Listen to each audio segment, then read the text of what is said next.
मित्रों, इस वीडियो में जानेंगे कि केवट पिछले जन्म में कौन था। इसी प्रसंग पर आइए विचार करते हैं। जय सीताराम। मैं हूं प्रसन्न चतुर्वेदी और स्वागत है आप सभी का कथामृत यूट्यूब चैनल पर। मित्रों, मानस में केवट का वर्णन विस्तृत रूप से प्राप्त होता है। यह केवट पिछले जन्म में कौन था, इस संबंध में ऐसी कथा प्राप्त होती है कि श्री राम के अवतार से पूर्व जब एक दिन महाराज दशरथ द्वारा भ्रमवश शब्द वेधी बाण से सिंधु मुनि का वध हो गया तो अंधे मुनि और उनकी पत्नी ने पुत्र शोक से अपने प्राण त्याग दिए। तीन ईश्वर भक्तों के प्राण के नाश का कारण अपने को समझकर दशरथ जी बहुत ही चिंतित हुए और अशांत हो गए। उन्होंने अपने को अपराधी स्वीकार किया। उनकी मन स्थिति भी ऐसी नहीं थी कि वे अयोध्या वापस चले जाते। दशरथ जी असह्य वेदना से ग्रसित हो चुके थे।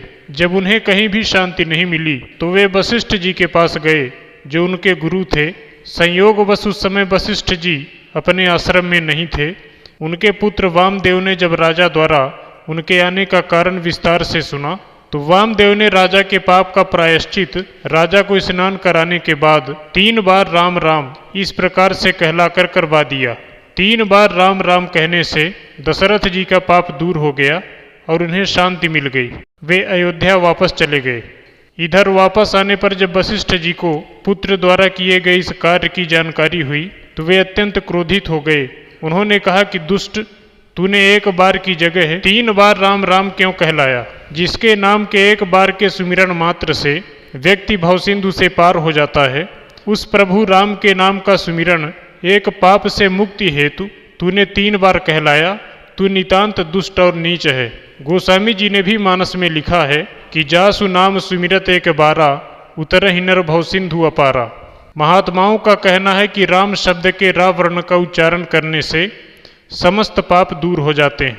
तुलसी रा के कहत ही निकसत पाप पहार। और माँ शब्द से मुख बंद हो जाता है, फिर वह पाप मुख में प्रवेश नहीं कर पाता। वशिष्ठ जी ने अपने पुत्र वामदेव से कहा कि तुमने मर्यादा का उल्लंघन किया है और एक बार राम कहलाने के स्थान पर 3 बार राम कहलाया। अतः तुम मेरे पुत्र होने योग्य नहीं हो। तुम्हें निश्चय ही दंड मिलना चाहिए। तुम चांडाल हो जाओ, मेरे सामने से अलग हो जाओ।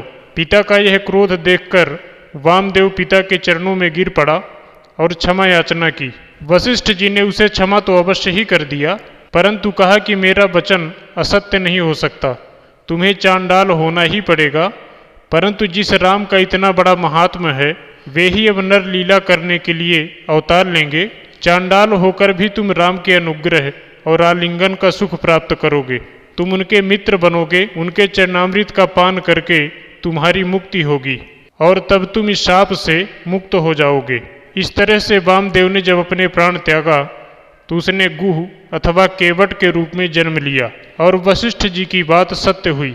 इस प्रकार से आपको स्पष्ट हो गया कि केवट पिछले जन्म में वशिष्ठ जी का पुत्र वामदेव था, जो वशिष्ठ जी के शाप से ही केवट बना था।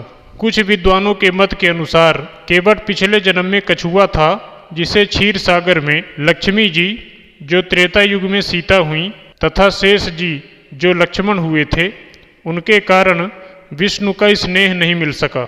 ऐसी कथा मिलती है कि एक बार क्षीर सागर में जिस समय भगवान विष्णु शेष शैया पर विराजमान थे तथा लक्ष्मी जी चरण कमलों को चाप रही थीं, उसी समय यह कछुआ भगवान के चरण कमलों का स्पर्श अथवा कोमल लाल चरणों के तलवे को मांस का लोथड़ा समझकर खाने की इच्छा से विष्णु के चरणों की तरफ बढ़ा, परंतु पास में बैठी हुई लक्ष्मी जी ने उसे भगा दिया। वह कछुआ विष्णु जी के सिर की तरफ गया। उधर जाने पर उसे लक्ष्मण जी ने अपनी फुफकार से भगा दिया और वह किसी भी तरह से भगवान का स्पर्श नहीं कर सका। इस कथा को मानने वालों का विश्वास है कि वही कछुआ केवट होकर आया था और चूंकि पूर्व जन्म में उसे राम के चरणों की अनुकंपा प्राप्त नहीं हो सकी, अतः अवसर पाकर इस समय वह चरणों को धोने की जिद करता है। इसमें विद्वान गण तर्क देते हैं कि वही विष्णु राम होकर अवतरित हुए थे, वही लक्ष्मी सीता हुई और वही शेष लक्ष्मण हुए। इस प्रकार से इस मत के अनुसार केवट पिछले जन्म में कछुआ था। फिलहाल दोनों कथाएं कल्प भेद से सत्य मानी जा सकती हैं।